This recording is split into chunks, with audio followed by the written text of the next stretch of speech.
c'est pas vous, toi. Ouais, deux par Bordeaux, je vous écoute. Bon, nous on se met un tout petit peu avant la passerelle. Ouais. Par là. Et voilà. Non, juste en face. Oui, court ça, court. Ouais, voilà. Ok, court. Je suis parti à mon poste, mon capitaine. Merci, merci bien.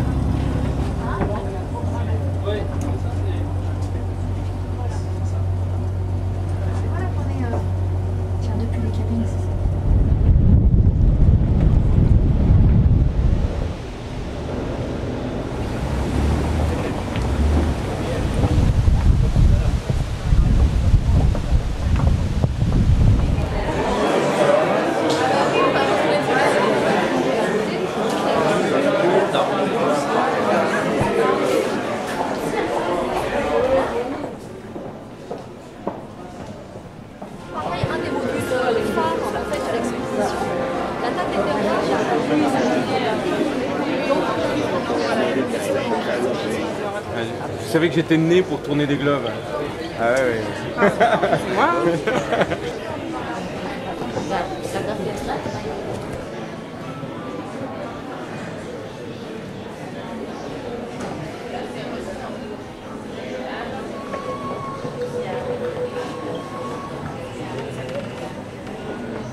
Oui, donc nous sommes à la Cité du Vin, ce grand lieu culturel qui rend hommage aux civilisations du vin à travers différentes possibilités d'approche et de découverte, notamment un parcours permanent de 3000 m² qui permet de faire un grand voyage dans l'espace et dans le temps à la découverte des civilisations du vin, mais aussi un espace d'exposition temporaire où seront accueillies chaque année 2 grandes expositions artistiques et où on accueillera aussi chaque été un vignoble invité qui pourra raconter son histoire et raconter son identité très librement dans cet espace.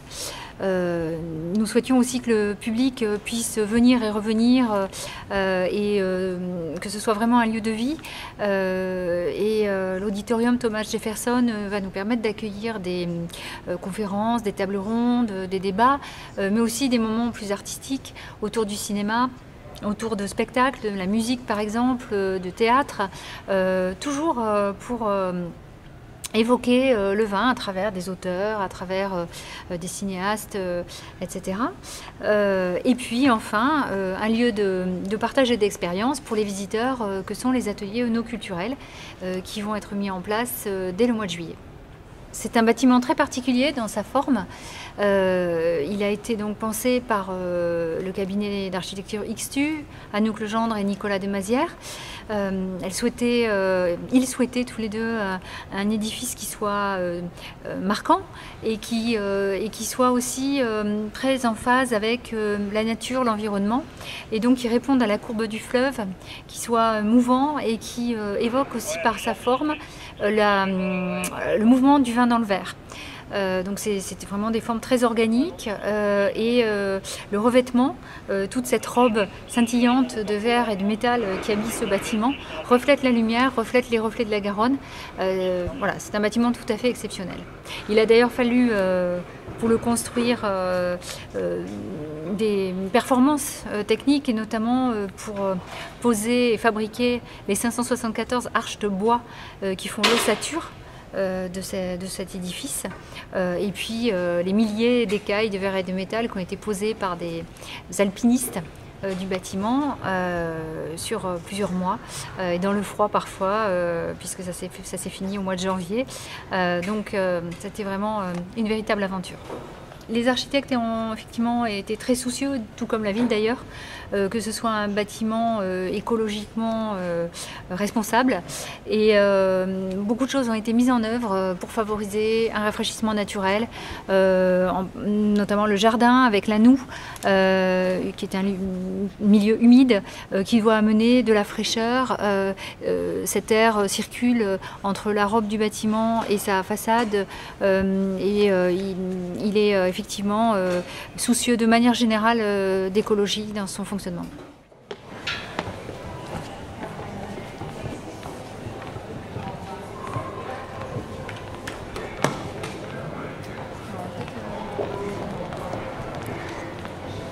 Donc nous avons décidé de traiter le sujet de l'excès, bien sûr, mais de le traiter de manière un petit peu décalée, sans dramatiser, sans être dans la pédagogie, simplement en faisant comprendre à travers un choix d'images, de textes, de musique, comment finalement l'excès peut conduire à la violence, à la déchéance, à l'isolement, alors qu'au début ça peut être une simple ivresse joyeuse, mais que très vite ça peut basculer. Donc ça nous semblait important de le dire. La Cité du Vin, c'est un lieu un peu hybride. Nous ne sommes pas dans un musée dans le sens où nous n'avons pas constitué de collection permanente. Mais pourtant, nous avons un positionnement tout à fait assumé en termes patrimonial et culturel. Mais c'est traité sous forme de centre d'interprétation avec beaucoup d'audiovisuel et multimédia dans notre parcours permanent. Et puis des grandes expositions temporaires avec des objets qu'on nous prête dans l'espace exposition temporaire 2 fois par an. Voilà.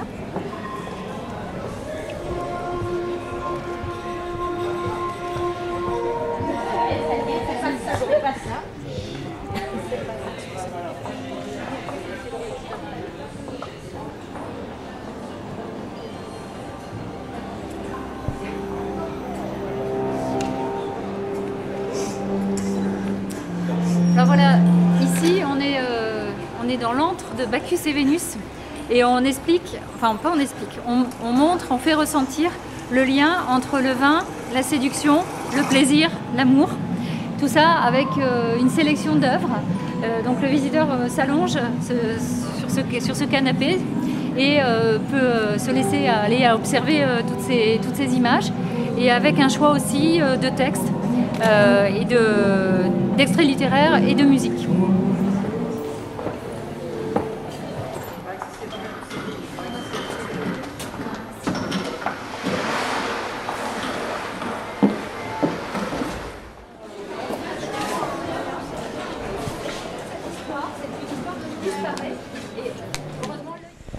Vous êtes dans l'exposition à la Cité du Vin. J'ai réfléchi à savoir comment je pouvais illustrer pendant 2 ans et demi un chantier pour ne pas faire la même chose tous les jours, pour essayer d'avoir une idée directrice et puis peut-être pour avoir un regard qui pouvait apporter de la vie et de la mémoire au chantier et au bâtiment. Laurent Chénaud-Dipin, conservateur de la Cité, et Xavier Mouginet, éditeur des éditions Elitis, m'ont demandé à la fois pour les éditions Elitis de faire un livre qui est le livre officiel de la Cité et ensuite par rapport à l'expo qui est venue dans cette au fur et à mesure du temps, j'ai eu effectivement cette proposition. J'ai pris le bâtiment comme un millefeuille. Un millefeuille, c'est-à-dire avec des strates, avec des gens qui travaillent pour faire justement ces différents composants. Et surtout l'intelligence qui est la cohésion entre l'œil, l'esprit et la main de l'homme. Et pour moi, c'était un enjeu. Vous avez 6 textes différents qui défilent dans l'expo, qui sont issus d'un des livres, parce que j'ai édité 2 livres, comme je disais, qui s'appelle « La tentative d'épuisement d'un lieu bordelais ». C'est une réflexion que j'ai proposée à l'éditeur, et il l'a édité, et qui en fait est une réflexion sur l'image, la photographie et l'architecture, à travers 33 textes, avec des mots-clés en photographie. Donc là, on a le mot cadre. Et c'est vraiment un journal avec les heures. Je me suis appuyée sur la tentative d'épuisement d'un lieu parisien de Georges Perec. Je me suis appuyée sur cet écrit et je me suis donné des impératifs. Et ce qui est très intéressant dans cette tentative, c'est que j'ai écrit, j'ai déjà écrit dans ma vie, mais là vraiment à savoir ce que la foreuse, à combien de mètres elle pouvait justement aller. Et techniquement, j'ai dû aller plus loin pour ma photographie et pour mon écriture. Et du coup, ma photographie a changé, beaucoup plus précise et plus attentionnée encore, plus ciselée. J'apprends encore tous les jours, même au bout de 30 ans, et c'est ça qui est assez étonnant. Pour moi, j'essaye d'être proche des gens, que ce soit dans les bureaux, avec les architectes, avec les personnes qui sont vraiment à poncer, enfin tous les corps de métier possibles. Je pense qu'il y a une beauté du geste que je cherche. C'est une question justement d'être là, attendre, parce qu'on sait qu'il va se passer quelque chose, ou on le provoque peut-être, allons savoir. Et cet homme était assez gracieux, et j'ai attendu ce moment où, voilà, il me donnait peut-être quelque chose qui était de l'ordre d'un autre monde que celui du chantier. La photographie n'est pas seulement au moment où on pousse un bouton, c'est après. Tous les photographes le disent, c'est comment on pense la photographie, comment on agence la photographie, les unes aussi avec les autres, suivant les supports, suivant si on est en expo ou en livre ou d'autres médiums, ou alors justement sur le web. Et ces hommes qui sont des alpinistes, en fait, enrôlés pour l'occasion, prenaient ces plaques et les ajustaient. Je les ai rencontrés plusieurs fois, et un jour, j'ai pu me faufiler à travers une terrasse. Et j'ai une façon de faire avec mon appareil photo, c'est que je ne regarde pas dans le viseur. J'ai expérimenté cette façon depuis plusieurs années. C'est-à-dire que j'ai, à force d'expérimenter cette tension au bout de ma main, mon appareil photo devient l'œil. J'ai plus besoin de mon œil. Et donc, j'étais au plus près de ces gens, puisque mon corps était un rallongement de l'appareil photo. Et donc, j'ai pu m'immiscer dans des endroits incongrus et impossibles si j'avais regardé dans le viseur. Donc, il y a tout un savoir-faire photographique pour arriver à cette technique, si on appelle ça une technique. En tout cas, c'est une vision de la chose que j'essaye de faire. Là, ça a vraiment été prometteur, et surtout en ayant une image un petit peu différente, quoi, très différente, disons. Et donc, il y a toute une suite logique avec quelques petits, avec 2 photos différentes, et on voit le bâtiment émerger, toujours avec le même rapport du feu rouge. C'était une idée que j'avais au départ. Il y a des idées que j'ai eues au départ comme celle-ci qui ont marché, et d'autres où les idées, des fois, c'est vraiment bien, mais c'est pas du tout actif dans un temps long. Par exemple, j'avais prévu à ces endroits-là, tout au début, où il y avait vraiment des repères pour les géomètres, et il y avait évidemment les 4 points cardinaux. Et très vite, il y avait les poubelles qui sont arrivées, il y avait des camions devant. En fait, l'idée, je ne pouvais pas vraiment faire mes photos justement avec les strates qui montaient, parce qu'il y avait toujours une embûche, quelque chose qui empêchait de voir. Donc, puisque je fais de la photographie, je suis en photographie, j'imagine que c'était pas très intéressant de voir en gros plan un camion. Bonjour. Bonjour.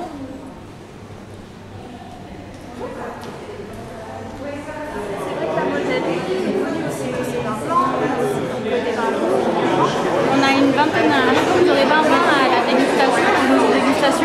Sur ces vins, il y a 5 vins de Bordeaux, 5 vins de France, et ensuite les 10 autres vins étrangers. Et là, aujourd'hui, on a 3 vins bleus. Donc, un vin blanc, un vin rosé et un vin rouge. Et les 3 sont français d'ailleurs. On a Bourgogne à Liberté, en blanc, en bleu.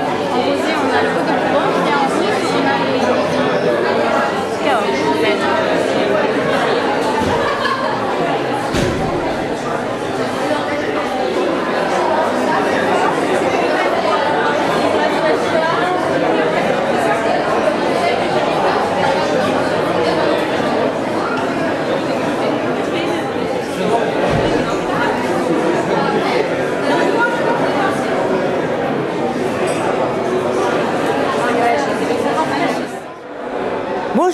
m'appelle Laurence Lemaire. Nous sommes ensemble à la Cité du Vin de Bordeaux, la cité des civilisations du vin. Je me permets d'insister là-dessus parce que je m'occupe des civilisations chinoises dans les domaines viticoles et j'ai vraiment apprécié de voir toutes ces images et belles photos sur les vignobles du monde qui sont donc présentées à la Cité du Vin et qui sont aussi à déguster. Et je rappelle qu'il y a 90 pays seulement dans le monde qui produisent du vin et qu'il y en a 70 qui sont donc exposés et à la dégustation ici à la Cité du Vin et à la cave. Et voilà. En plus, il y a une exposition de photos qui est super et je le dis d'autant plus que c'est une photographe, je le suis moi-même et que j'aurais bien aimé être à sa place, mais là, il n'y a rien à dire. Son exposition est génialissime, voilà. Et puis à la librairie, il y a mon livre, Le vin, le rouge, la Chine. Voilà, j'ai fait le tour de la question. À bientôt.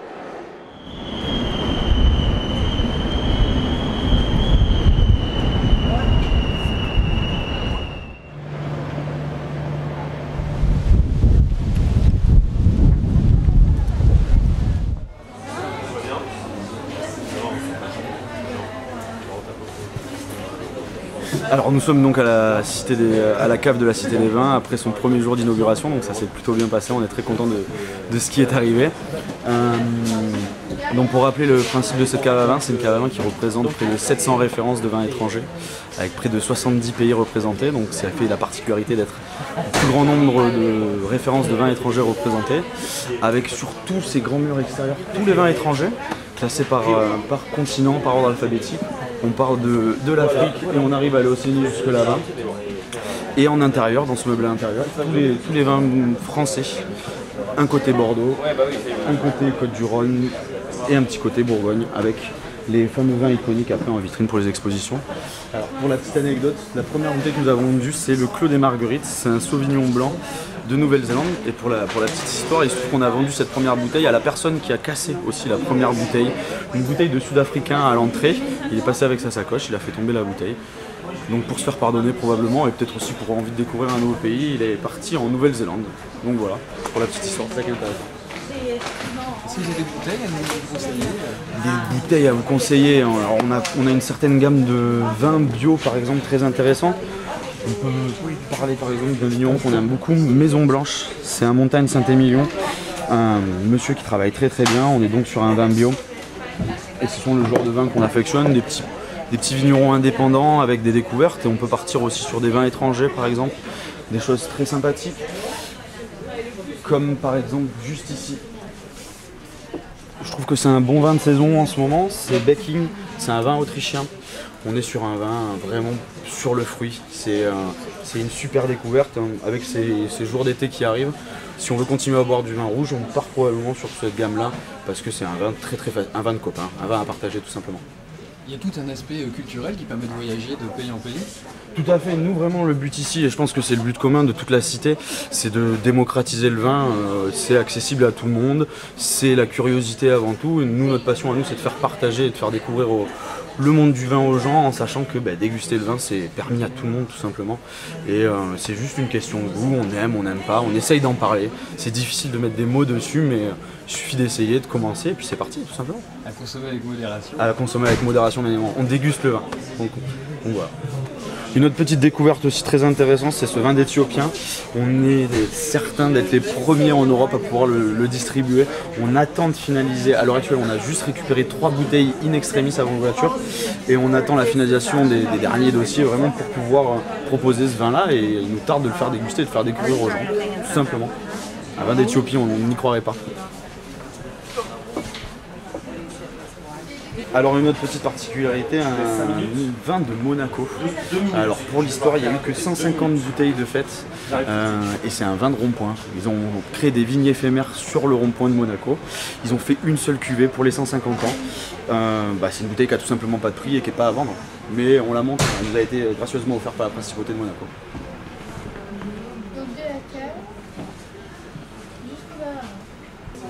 Donc, tous nos vins ont été sélectionnés par un comité de dégustation composé de 4 personnes, des dégustateurs professionnels et des clients habitués. Les vins étaient dégustés à l'aveugle. On a posé une chaussette sur la bouteille et on s'est dit c'est parti, on goûte. Donc aucun a priori, aucun jugement d'étiquette et c'est le goût qui prime. Et autour d'un comité de dégustation, on est 8 à goûter. On juge, on en parle ensemble et une fois qu'on a décidé, on découvre l'étiquette et on découvre quel pays on est. Donc voilà, parmi toute cette sélection, tous les vins ont été sélectionnés de cette manière-là. Ce qui est important de dire aussi, c'est qu'on n'est pas qu'une cave d'après-musée et qu'on est aussi tout simplement une cave de quartier. On est dans le quartier des Chartrons où il y a près de 30 000 habitants qui vivent autour de nous. Il n'y a pas d'entrée pour venir ici et on a envie de faire découvrir aussi aux Bordelais le panel de vins étrangers qu'on a à proposer à tout le monde et pousser les Bordelais à sortir peut-être du Bordeaux, oser sortir du Bordeaux et même venir essayer d'autres vins en France et puis pourquoi pas par la curiosité après partir sur d'autres pays étrangers. On essaiera de s'occuper autant des touristes que des personnes habitant directement sur Bordeaux. Oui, c'est un ensemble magnifique, majestueux. Je ne trouve pas les mots, je suis encore sous l'émotion. J'ai rarement vu quelque chose d'aussi beau en France, même dans plein d'autres capitales européennes. C'est vraiment un écrin extraordinaire pour la ville de Bordeaux. Félicitations à monsieur le maire, félicitations à l'architecte qui a conçu cette carafe qui est vraiment dans notre monde. Et je pense que monsieur Delot peut être satisfait d'envoyer les gens voir ce qui est à mon avis le plus beau monument de Bordeaux, de France et certainement d'Europe. On ne peut pas s'attendre à ce qu'on va voir. C'est la première des choses. Moi je suis depuis 40 ans dans le vin, j'écris, j'ai énormément lu sur le vin et ce qui a été réalisé là, c'est une œuvre universelle sur le vin à l'heure numérique. Et ça reprend évidemment beaucoup de sujets que les amateurs connaissent, mais d'une façon nouvelle. Moderne, facile et par ailleurs le parcours est constellé de grands écrans, d'écrans géants avec différents thèmes dont en particulier la visite des grands vignobles du monde par avion sur 3D et trois écrans, alors ça c'est bluffant.